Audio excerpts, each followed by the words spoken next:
Election साफ सुथरे हों, ट्रांसपेरेंट हों और किसी को शिकायत की गुंजाइश ना हो, ये इलेक्शन कमीशन की जिम्मेदारी है।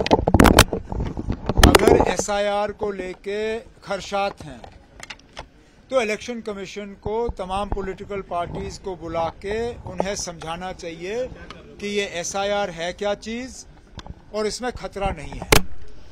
क्योंकि मैं उन लोगों में से हूं, मैंने कभी मशीन की चोरी की बात नहीं की है।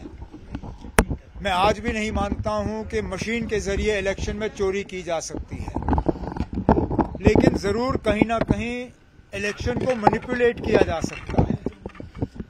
अगर आप देखें तो एक हद तक जो यहां पे डिलिमिटेशन की गई वो भी इलेक्शन मैनिपुलेशन था। आपने एक पार्टी को खुश करने के लिए जम्मू में 6 सीटें बढ़ाई और बढ़ाई भी वहां जहां एक पार्टी को उसका फायदा मिल सकता था।